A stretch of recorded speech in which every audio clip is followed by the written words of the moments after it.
नमस्कार दोस्तों। जैसे कि आपको मालूम है, मैंने कई वीडियो बनाए हैं और आज मैं जो सब्जेक्ट लेके आया हूँ, कई लोगों ने मुझे काफ़ी रिक्वेस्ट की है कि राजभाषा के ऊपर जो हमारे एक वीडियो बनाया जाए। तो मुझे थोड़ा सा, मैं बिजी हूँ तो मैं खुद तो नहीं बना पाया, लेकिन हमारे एक मित्र है नवनीत करके, जो राजभाषा में काम करते हैं। तो मैंने उनसे मदद मांगी कि जरा एक वीडियो बना दिए, तो उन्होंने हमारे जो रिक्वेस्ट को एक्सेप्ट किया है और आज हमारे साथ है नवनीत जी। वो राजभाषा में काम करते हैं और मैं समझता हूँ उनकी जानकारी भी बहुत अच्छी, ऑथेंटिक जानकारी है और काफ़ी अच्छी जानकारी उनकी है। तो मुझे उम्मीद है कि आपको उनसे अच्छी जानकारी मिलेगी। तो मैं अभी उनको आमंत्रित करता हूँ। राजभाषा सहायक के रूप में काम करते हैं। धन्यवाद महोदय। नमस्कार मित्रों, आप सभी का स्वागत है राजभाषा के इस अध्याय में। मुझे एक बहुत बड़ी जिम्मेदारी दी गई है और ये बहुत महत्वपूर्ण भी है। जब विभागीय परीक्षाएं होती हैं तो राजभाषा के प्रश्न 10% राजभाषा प्रश्न पूछे जाने अनिवार्य हैं। तो राजभाषा कोई ज़्यादा मुश्किल विषय नहीं है। एक बार आप इसे समझ लें तो आगे कभी आपको दिक्कत नहीं आएगी। मैं छोटी छोटी ट्रिक्स लेकर के आपके सामने आया हूँ और इन ट्रिक्स के माध्यम से हम इसे समझने का प्रयास करेंगे। आपको बता दें, संवैधानिक प्रावधान भारतीय संविधान के अनुसार भाग 5, भाग 6 और भाग 17, मुख्यतः संविधान का भाग 17 राजभाषा से संबंधित है, परंतु भाग 5 और भाग 6 भाषा से संबंधित है। इसके बारे में हम आगे चर्चा करेंगे। संघ की भाषा, ये अनुच्छेद 120 है। इसके अंतर्गत भाग 17 में किसी बात के होते हुए भी, किंतु अनुच्छेद 348 के उपबंधों के अधीन रहते हुए संसद में कार्य हिंदी अथवा अंग्रेजी में किया जाएगा। कुल मिलाकर के ये बताना चाह रहा है कि संसद में कौन सी भाषा प्रयोग में लाई जाएगी, तो हिंदी अथवा अंग्रेजी। परंतु लोकसभा, राज्यसभा अथवा उनके अध्यक्ष और डिप्टी स्पीकर या उनकी जगह कोई बैठा हुआ व्यक्ति अपने किसी भी सदस्य को, सांसद है, उसे अपनी भाषा में अभिव्यक्ति करने की स्वतंत्रता देने के लिए आज्ञा दे सकते हैं कि वे अपनी बात अपनी मातृभाषा में रख सकते हैं, यदि वह हिंदी अथवा अंग्रेजी में नहीं रख सकते हैं तो ये तो हुआ अनुच्छेद 120। इसी प्रकार अनुच्छेद 210 विधानमंडलों में, विधानसभाओं में प्रयुक्त की जाने वाली भाषा के अंतर्गत आता है। इसमें भी कार्य हिंदी अथवा अंग्रेजी में किया जाएगा। और इसी प्रकार कोई विधायक या सदस्य हिंदी अथवा अंग्रेजी में अपनी पर्याप्त अभिव्यक्ति नहीं कर सकते हैं तो स्पीकर या उनके स्थान पर बैठे हुए कोई व्यक्ति उन्हें अपनी मातृभाषा में सदन को संबोधित करने की आज्ञा दे सकते हैं। तो ये अनुच्छेद 120 और 210 संसद और विधानसभा से संबंधित थे। अब आते हैं हम अनुच्छेद 343। भाग 17 में अनुच्छेद 343 के अनुसार संघ की राजभाषा हिंदी और लिपि देवनागरी होगी और संघ के शासकीय प्रयोजनों के लिए प्रयोग होने वाले अंकों का रूप भारतीय अंकों का अंतर्राष्ट्रीय रूप होगा। इसी प्रकार अनुच्छेद 344 राजभाषा के संबंध में आयोग और संसद की समिति की स्थापना से संबंधित है। इसे आप यहाँ पर पढ़ सकते हैं। हम मोटी मोटी बातें करेंगे, ज़्यादा आपका समय नहीं लूँगा, शॉर्ट में आपको समझाऊंगा।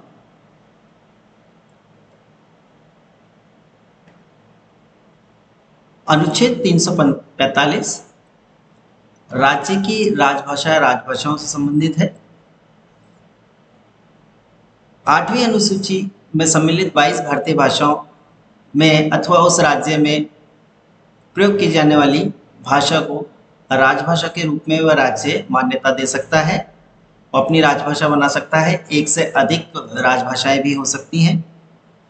अनुच्छेद 346 और 347 के अनुसार राज्य का विधानमंडल विधि द्वारा उस राज्य में प्रयोग होने वाली भाषाओं में से किसी एक या अधिक भाषाओं को हिंदी को उस राज्य की सभी या किन्हीं शासकीय प्रयोजनों के लिए प्रयोग की जाने वाली भाषा या भाषाओं के रूप में अंगीकार कर सकेगा।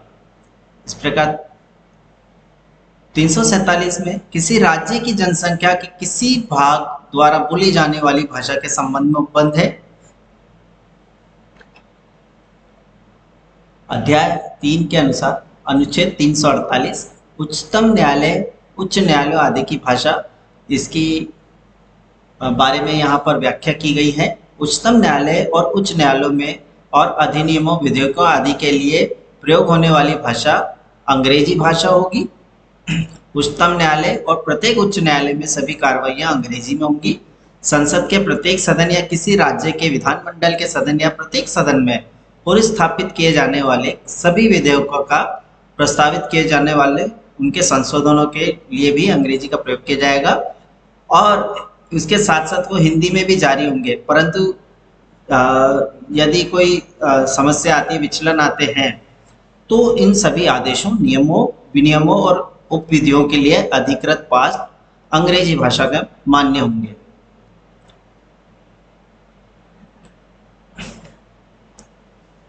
अनुच्छेद 349 कहते हैं राजभाषा से संबंधित कुछ विधियां अधिनियमित करने के लिए विशेष प्रक्रियाओं का इसमें उल्लेख किया गया है।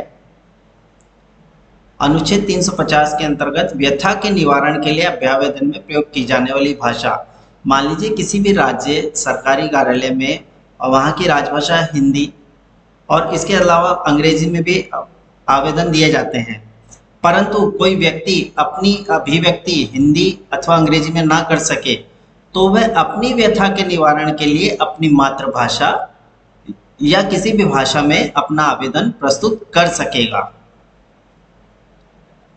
फिर अनुच्छेद 350 का कहता है कि प्राथमिक स्तर पर मातृभाषा में शिक्षा की सुविधाएं प्रदान की जाएंगी। इसके अंदर प्रत्येक राज्य और राज्य के भीतर प्रत्येक स्थानीय प्राधिकारी भाषाई अल्पसंख्यक वर्गों के बालकों को शिक्षा के प्राथमिक स्तर पर मातृभाषा में शिक्षा की पर्याप्त सुविधाओं की व्यवस्था करने का प्रयास करेगा और राष्ट्रपति जी किसी राज्य को ऐसे निर्देश दे सकेंगे कि वह ऐसी सुविधाओं का उपबंध सुनिश्चित कराने के लिए आवश्यक या उचित समझते हों। अनुच्छेद 350 का कहते हैं कि भाषाई अल्पसंख्यक वर्गों के लिए विशेष अधिकारियों की नियुक्ति राष्ट्रपति महोदय द्वारा की जाएगी। अनुच्छेद 351 ये है हिंदी भाषा के विकास के लिए निर्देश देते हैं। इसके अंदर संघ का कर्तव्य होगा कि वे हिंदी भाषा का प्रसार बढ़ाए, उसका विकास करे और जिससे वह भारत की सांस्कृतिक संस्कृति के सभी तत्वों की अभिव्यक्ति का माध्यम बन सके और उसकी प्रकृति में हस्तक्षेप किए बिना हिंदुस्तानी में और 8वीं अनुसूची में निर्दिष्ट भारत की अन्य भाषाओं में प्रयुक्त शैली और पदों को आत्मसात करते हुए और जहां आवश्यक या वांछनीय हो वहां उसके संभंडार के लिए मुख्यतः संस्कृत से और गौणतः अन्य भाषाओं से शब्द ग्रहण करते हुए उसकी समृद्धि सुनिश्चित करे।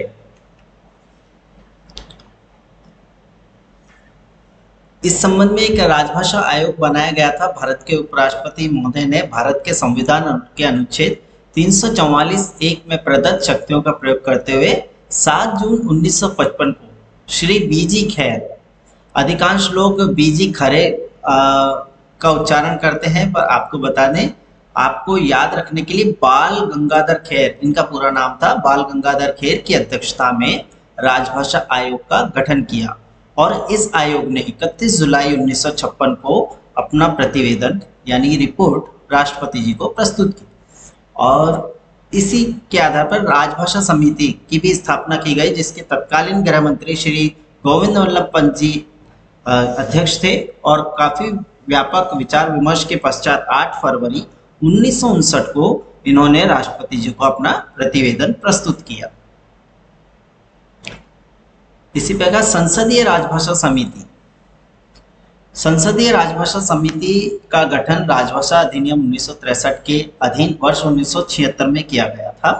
आपको बता दें कि संसदीय राजभाषा समिति में 30 सदस्य होते हैं, जिसमें 20 लोकसभा से और 10 राज्यसभा से होते हैं और इसके अध्यक्ष गृह मंत्री होते हैं। वर्तमान में अमित शाह जी इसके गृह मंत्री, जो हमारे देश के गृह मंत्री हैं, वो इसके अध्यक्ष हैं।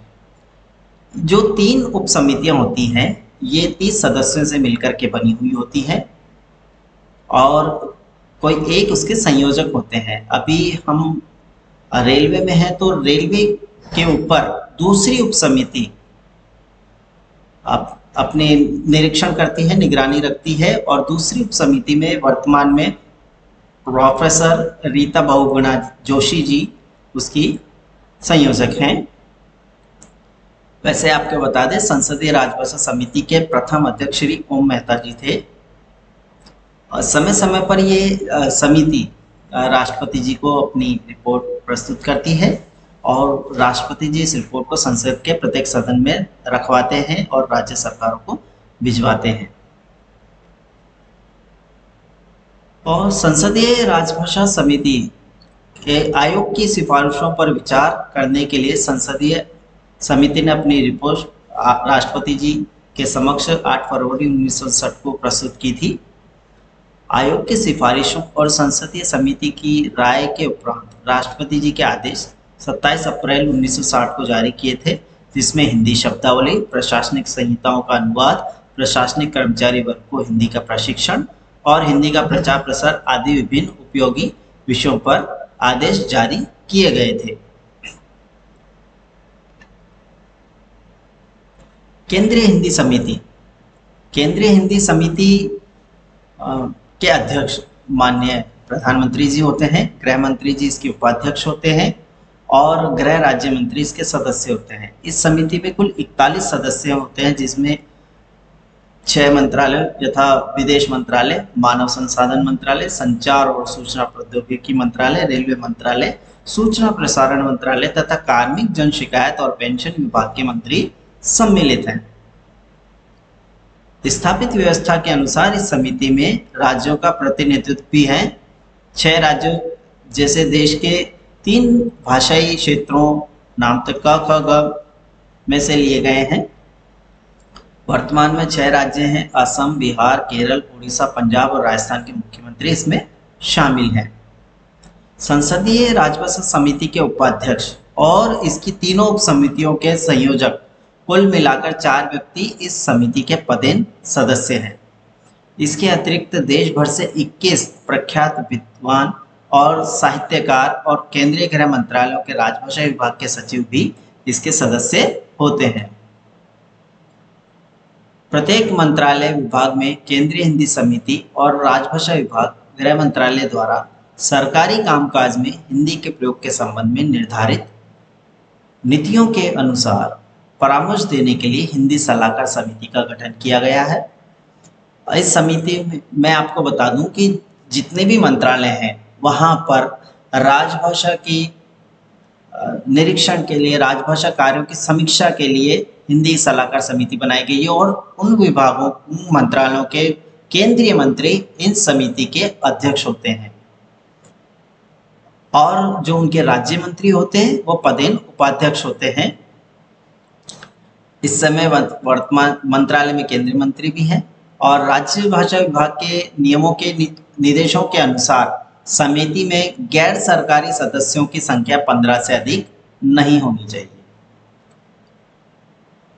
अब विस्तार से हम बात करें अनुच्छेद 343, जैसा कि हमने बताया था, इसकी परिभाषा है कि संघ की राजभाषा हिंदी और लिपि देवनागरी होगी और संघ के राज के प्रयोजनों के लिए प्रयोग होने वाले अंकों का रूप भारतीय अंकों का अंतर्राष्ट्रीय रूप होगा।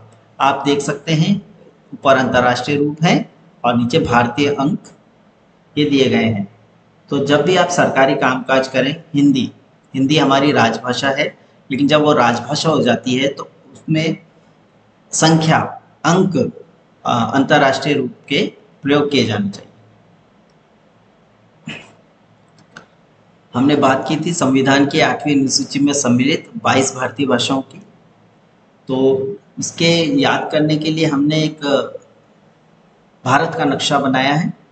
आप भी अपने मनस में भारत का एक नक्शा बना लें और फिर मुख्यतः हम 5 भाषाओं को पहले ले लेते हैं, जिसमें है हिंदी, संस्कृत, उर्दू, सिंधी और एक विदेशी भाषा नेपाली, जो नेपाल और भारत के तराई वाले इलाकों में बोली जाती है, उसे सम्मिलित किया गया है। अब भारत के नक्शे में घड़ी की विपरीत दिशा में एंटी क्लॉकवाइज चलते हुए हमें इन भाषाओं को सूची में जोड़ते जाना है। तो सबसे पहले ऊपर है जम्मू और कश्मीर। तो जम्मू और कश्मीर में कश्मीरी बोली जाती है, वह इसमें सम्मिलित है। जम्मू और हिमाचल के कुछ भागों में डोगरी बोली जाती है, वह इसमें सम्मिलित है। पंजाब और चंडीगढ़ में पंजाबी। फिर आप हरियाणा छोड़ दीजिए, दिल्ली छोड़ दीजिए, राजस्थान छोड़ दीजिए। फिर गुजरात में गुजराती, महाराष्ट्र की मराठी, और कोंकण क्षेत्र जो है हमारा पणजी, गोवा, यहाँ की कोंकणी भाषा। कर्नाटक की कन्नड़, केरल के मलयालम, तमिलनाडु से तमिल, आंध्र प्रदेश से तेलुगु, उड़ीसा से उड़िया, बंगाल से बंगाली, मणिपुर से मणिपुरी, असम से असमिया और बोडो। इसी प्रकार आप आते हैं मैथिली और संथाली। इस तरह से 22 भारतीय भाषाएं इसके अंतर्गत आती हैं। इसकी सूची इस प्रकार से है।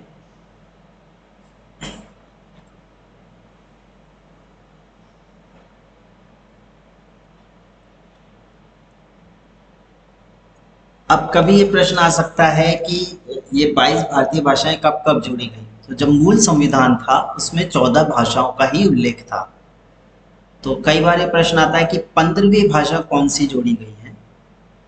तो एक ट्रिक है, और कौन से संशोधन में जोड़ी गई है कि जब भी कोई व्यक्ति विवाह के योग्य होता है तो उसकी कानूनी उम्र होती है 21 वर्ष। तो ये हमें याद रखना है कि 21वें संशोधन में और कौन सी भाषा जुड़ी गई। विवाह के लिए व्यक्ति को कुछ काम करना अनिवार्य होता है, रोजगार करना अनिवार्य होता है। बाजारों में अधिकांशतः सिंधियों की दुकानें होती हैं। तो आपको ऐसे याद रखना है कि 21वें संशोधन में सिंधी भाषा और वर्ष था 1967। तो 15वीं भाषा सिंधी जोड़ी गई। अब हम ये मान लेते हैं कि हमने 21 रुपए का प्रसाद चढ़ाया, हमारा काम नहीं बना, तो हमने उसमें 50 रुपए और जोड़ दिए। तो इस प्रकार से 71वें संशोधन में जो भाषाएं जोड़ी जाएंगी, तो मीठा बहुत चढ़ा चुके हम, चढ़ाएंगे नमक नेपाली, मैं से मणिपुरी और कैसे कोंकणी। ये होगा वर्ष 1992। 21 और 71, 21वें संशोधन और 71वें संशोधन को मिला दिया जाए तो वर्ष 1992 में मणिपुरी, नेपाली और कोंकणी जोड़ी गई। अब अगला संशोधन आएगा तो 21 और 71 को फिर मिला दें तो 92वां संशोधन। गणित का एक सूत्र है बोडोमस। तो बोडोमस ये भाषाएं जोड़ी गई 92वें संशोधन में। बोडो, डोंगरी, मैथिली और संथाली। वर्ष था 2003। बात करते हैं कि भाषाई आधार पर क्षेत्र को कितने भागों में वर्गीकृत किया गया है भारत को। तो भारत को 3 क्षेत्रों में क, ख और ग में वर्गीकृत किया गया है।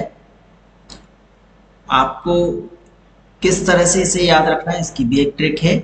आप ये देखें कि भारत के किस किस राज्य और केंद्र शासित प्रदेश में हिंदी ज़्यादा बोली जाती है, क्योंकि वहाँ पर राजभाषा भी हिंदी है और केंद्रीय सरकार से वे हिंदी में पत्र व्यवहार भी करते हैं। ऐसे कौन कौन से राज्य हैं जहाँ पर हिंदी बहुतायत से बोली जाती है, तो वो क क्षेत्र में आ जाएंगे, जैसे राजस्थान, उत्तर प्रदेश, उत्तराखंड, मध्य प्रदेश, झारखंड, बिहार, छत्तीसगढ़, बिहार और इसी प्रकार से हिमाचल प्रदेश, हरियाणा, दिल्ली, अंडमान निकोबार द्वीप समूह। ये आते हैं का क्षेत्र में। वह राज्य जहाँ पर वहाँ की क्षेत्रीय भाषा के साथ साथ हिंदी भी बराबर बोली जाती है, वो ख क्षेत्र में आते हैं, जैसे पंजाब, चंडीगढ़, गुजरात, महाराष्ट्र, दमन दीव, दादरा नगर हवेली इत्यादि। तो हम इस प्रकार से समझ सकते हैं कि क क्षेत्र और ग क्षेत्र के लिए एक पंक्ति में उत्तर आएगा कि क और ख को छोड़ करके अन्य सभी राज्य तथा संघ प्रदेश इसके अंतर्गत आते हैं। क ख ग क्षेत्र में बांटने का उद्देश्य यही था कि अब मूल पत्राचार का लक्ष्य निर्धारित कर दिया जाए। गृह मंत्रालय के अधीन राजभाषा विभाग कार्य करता है और राजभाषा विभाग प्रतिवर्ष वार्षिक कार्यक्रम जारी करता है, जिसके अंतर्गत मूल पत्राचार का लक्ष्य होता है। मूल पत्राचार वह पत्र जिसकी शुरुआत आपके द्वारा की गई हो, जिसमें कोई संदर्भ ना हो, वह मूल पत्र कहलाता है। तो मूल पत्राचार का लक्ष्य कुछ इस प्रकार दिया है। क क्षेत्र से क के साथ, ख के साथ और ग के साथ, तो क और ख के साथ 100% है और ग के साथ 65% है। इसी प्रकार ख क्षेत्र से क और ख के साथ में 90% और ग के साथ 55%। और इसी प्रकार क क्षेत्र से क ख और ग सभी क्षेत्रों के लिए कम से कम 55% मूल पत्राचार अनिवार्य है। अब एक महत्वपूर्ण और आती है कि धारा 3(3). तो वर्ष 1963 में जब राजभाषा अधिनियम बनाया गया और उसे संशोधित किया गया 1967 में, तो इस अधिनियम की धारा 3(3) के अंतर्गत संकल्प, सामान्य आदेश, परिपत्र आदि, नियम, अधिसूचनाएं, प्रशासनिक अन्य रिपोर्ट, प्रेस विज्ञप्तियां, निविदा, करार, लाइसेंस, परमिट, सूचनाएं, निविदा प्रारूप, संसद के किसी एक अथवा दोनों सदनों के समक्ष रखी जाने वाली प्रशासनिक रिपोर्ट, अन्य कागजात धारा 3(3) के अंतर्गत द्विभाषीय रूप में जारी करना अनिवार्य है। न हिंदी न अंग्रेजी, हिंदी और अंग्रेजी दोनों में जारी करना अनिवार्य है। राजभाषा नियम 1976 के अंतर्गत 12 नियम बनाए गए हैं जिनका अनुपालन किया जाना अनिवार्य है। हम इनमें से मुख्य मुख्य बात करेंगे। नियम 5 कहता है कि हिंदी में प्राप्त पत्रों के उत्तर केंद्रीय सरकार के कार्यालयों से हिंदी में दिए जाएंगे। कोशिश तो ये होनी चाहिए कि अंग्रेजी में प्राप्त पत्रों के उत्तर, क और ख से अंग्रेजी में प्राप्त पत्रों के उत्तर भी हिंदी में दिए जाएं। नियम 9 प्रवीणता प्राप्त कर्मचारियों से संबंधित है कि वह कर्मचारी जिसने मैट्रिक परीक्षा या उसके समतुल्य उच्चतर परीक्षा को हिंदी माध्यम से उत्तीर्ण कर ली है, स्नातक परीक्षा में अथवा स्नातक परीक्षा के समतुल्य या उससे उच्चतर किसी अन्य परीक्षा में हिंदी को एक वैकल्पिक विषय के रूप में लिया हो, या वह इन नियमों से उपाबद्ध प्रारूप में यह घोषणा करता है कि उसे हिंदी में प्रवीणता प्राप्त कर ली है, तो उसके बारे में समझा जाएगा कि उसने हिंदी में प्रवीणता प्राप्त कर ली है। प्रवीणता प्राप्त कर्मचारी हिंदी माध्यम से शिक्षा होनी चाहिए। और इसी की तरह कार्य साधक किसी कर्मचारी ने मैट्रिक या उसके समतुल्य उससे उच्चतर परीक्षा हिंदी विषय के साथ उत्तीर्ण की हो, चाहे उसका परीक्षा माध्यम कुछ भी रहा हो, शिक्षा का हिंदी एक विषय होना चाहिए। इसी प्रकार केंद्रीय सरकार की हिंदी परीक्षा योजना के अंतर्गत उसने प्राज्ञ परीक्षा उत्तीर्ण कर ली हो तो भी वह कार्य साधक माना जाएगा, या वह ये घोषणा कर दे कि उसने हिंदी में कार्य साधक ज्ञान प्राप्त कर लिया है तो उसे कार्य साधक मान लिया जाएगा। नियम 10(4) कहता है कि जिस कार्यालय के 80% स्टाफ सदस्यों को हिंदी में कार्य साधक ज्ञान प्राप्त है, उन कार्यालयों को भारत सरकार के गजट में अधिसूचित किया जाएगा। नियम 8(4) कहता है कि प्रवीणता प्राप्त कर्मचारियों को व्यक्तिश आदेश जारी किए जाएंगे। जो कार्यालय प्रमुख हैं वे अपने हस्ताक्षरों से व्यक्तिश आदेश जारी करते हैं और एक निर्धारित सूची होती है जिसके अंतर्गत वे सारे कार्य हिंदी में ही करना अनिवार्य है। नियम 11 कहता है कि सभी मैनुअल कोड, प्रक्रिया संबंधी समस्त साहित्य, लेखन सामग्री द्विभाषी रूप में तैयार करवाए जाने चाहिए। नियम 12 कहता है कि कार्यालय के प्रमुख का यह उत्तरदायित्व है कि वह राजभाषा अधिनियम व नियमों का अनुपालन सुनिश्चित करे उपयुक्त व प्रभावकारी जांच के लिए उपाय करे और आवश्यक निर्देश जारी करे। हम आगे चलते हैं कि सभी शाखा कार्यालय या राजभाषा संबंधी मामलों पर विचार विमर्श के लिए विभिन्न स्तरों पर राजभाषा कायम समितियों का गठन किया गया है और उसके आधार पर इनकी बैठकें आयोजित की जानी चाहिए। जैसे हमने बताया, मंत्रालयों में हिंदी सलाहकार समिति होती है। इसी प्रकार से क्षेत्रीय और मंडल कार्यालयों में क्षेत्रीय राजभाषा कायम समिति, मंडल कार्यालयों में मंडल राजभाषा कायम समिति, स्टेशनों पर स्टेशन राजभाषा कायम समिति होती है और कारखानों में कारखाना राजभाषा कायम समिति होती है। तो जो इनके कार्यालयों के मुखिया हैं वो इसके अध्यक्ष होते हैं और प्रति तिमाही इनकी बैठक अनिवार्य है। इसी प्रकार नराकास नगर राजभाषा कायम समिति, वहाँ पर हर 6 महीने में छमाही बैठक आयोजित करना अनिवार्य है। आप एक कार्य योजना बना करके जो गृह मंत्रालय द्वारा वार्षिक कार्यक्रम आयोजित किया गया जारी किया जाता है, उसकी लक्ष्यों को हासिल कर सकते हैं। तो फाइलों पर लिखी गई टिप्पणियों का समुचित रिकॉर्ड रखें और संबंधित आंकड़े तिमाही रिपोर्ट में प्रस्तुत करें। शाखा स्तर पर गठित राजभाषा कायम समिति की बैठकें नियमित हों। हिंदी में प्राप्त पत्रों के उत्तर हिंदी में दिए जाएं। सभी रबड़ की मोहरें, विजिटिंग कार्ड और पत्र शीर्ष आदि द्विभाषी हों। हिंदी फाइल अनिवार्य रूप से शाखा कार्यालय में रखी जाए। सभी फाइलों, रजिस्टरों आदि पर शीर्षक द्विभाषी हों।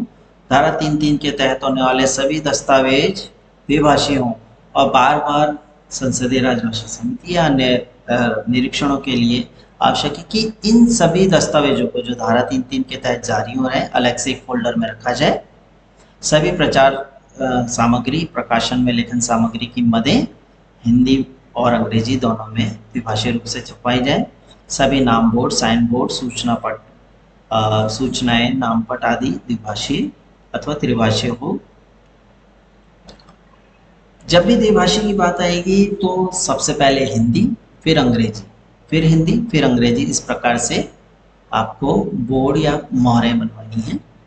कार्यालय शाखा स्तर पर तिमाही बैठकों का आयोजन किया जाए। जनसंपर्क से संबंधित सभी सूचनाएं द्विभाषी हों। आम जन तथा प्रशासनिक कार्यालयों को भेजे जाने वाले पत्र द्विभाषी हों। सभी कंप्यूटर पर यूनिकोड इनेबल किया जाए। यूनिकोड की सहायता से कंप्यूटरों पर हिंदी के प्रयोग को बढ़ाया जाए और तिमाही रिपोर्ट निश्चित समय पर शाखाओं से क्षेत्रीय कार्यालय भिजवाई जाए। यूनिकोड हम सभी जानते हैं कि एक ऐसा सॉफ्टवेयर है जिसके माध्यम से कंप्यूटर पर हिंदी और भारतीय भाषाओं में कार्य शीघ्रता से किया जा सकता है और सरलता से किया जा सकता है। तो नियम तो है कि जितने भी कंप्यूटर और लैपटॉप कार्यालय में प्रयोग किए जा रहे हैं उनमें सभी में यूनिकोड इनेबल होना अनिवार्य है। अब हम बात करते हैं राजभाषा हिंदी में काम करने पर पुरस्कार और प्रोत्साहन योजनाओं के बारे में। बहुत सारी पुरस्कार और प्रोत्साहन योजनाएं न केवल गृह मंत्रालय और रेलवे बोर्ड पर मंडलों और अन्य कार्यालयों में भी प्रचलित हैं और इसका सभी को लाभ लेना चाहिए। उसके बारे में हम आगे चर्चा करते हैं। तो हिंदी परीक्षा उत्तीर्ण करने के लिए प्रोत्साहन योजनाएं: प्रबोध, प्रवीण और प्राज्ञ। 70% से अधिक अंक प्राप्त करने पर प्रबोध में 1600, प्रवीण 1800 और प्राज्ञ के लिए 2400 रुपये की एक मुश्त राशि प्रदान की जाती है। इसी प्रकार 60 से 69 प्रतिशत तक अंक लाने पर 800, 1200 और 600 और 55 से 59% तक अंक प्राप्त करने पर 400, 600 और 800 रुपये की एक मुश्त राशि प्रदान की जाती है। हिंदी टंकण व आशुलिपि परीक्षाएं विशेष योग्यता से उत्तीर्ण करने के लिए प्रोत्साहन योजनाएं भी हैं, जिसमें 90 से 94% तक अंक प्राप्त करने पर आपको 800 रुपये, 95 से 96% तक अंक प्राप्त करने पर 1600 रुपये और 97 या इससे अधिक प्रतिशत अंक प्राप्त करने पर 2400 रुपये की एक मुश्त राशि प्रदान की जाती है। निजी प्रयत्नों से हिंदी परीक्षाएं उत्तीर्ण करने पर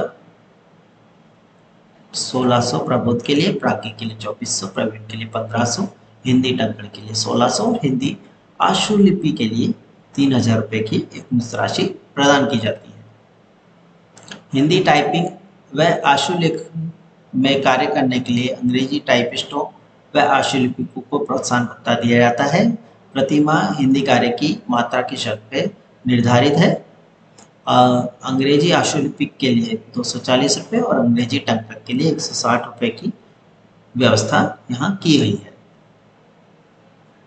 हिंदी में डिक्टेशन देने वाले अधिकारियों को देय पुरस्कार है।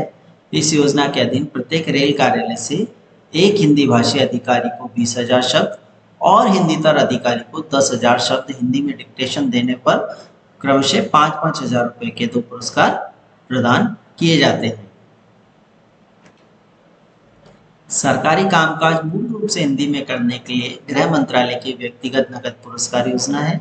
इसके अंतर्गत पूरे कैलेंडर वर्ष में पूरे वित्त वर्ष में 20,000 शब्द लिखने पर केवल 20,000 कम से कम 20,000 शब्द लिखने पर प्रत्येक यूनिट के 10 कर्मचारी को ये योजना का लाभ दिया जाता है, जिसमें प्रथम पुरस्कार 5-5 हजार के 2 हैं, द्वितीय पुरस्कार 3-3 हजार के 3 हैं और तृतीय पुरस्कार 2-2 हजार के 5 पुरस्कार हैं। रेल मंत्री वार्षिक हिंदी निबंध प्रतियोगिता, इसके अंतर्गत रेलवे बोर्ड द्वारा प्रति वर्ष एक विषय दिया जाता है जिसकी अधिकतम शब्द सीमा 2500 शब्द है, 2,500 शब्द। इसमें प्रथम पुरस्कार 6,000 रुपये है, राजपत्रित व राजपत्रित के लिए 1-1 है और द्वितीय पुरस्कार 4,000 है। दोनों ही श्रेणियों के लिए 1-1 पुरस्कार की व्यवस्था की गई है। हिंदी निबंध, वाक्य एवं टिप्पण लेखन प्रतियोगिताओं के लिए पुरस्कार तो क्षेत्रीय स्तर पर और अखिल भारतीय स्तर पर इसकी राशि इस प्रकार है। प्रथम पुरस्कार पर 2,000 और 3,000 रुपये प्रदान किए जाते हैं, द्वितीय पुरस्कार पर 1,600 और 2,500, तृतीय पुरस्कार के लिए 1,200 और 2,000 और सांत्वना या प्रेरणा या प्रोत्साहन जिसे कहें तो 3 पुरस्कार हैं 800 और 1,500 के। रेल मंत्री राजभाषा शील्ड ये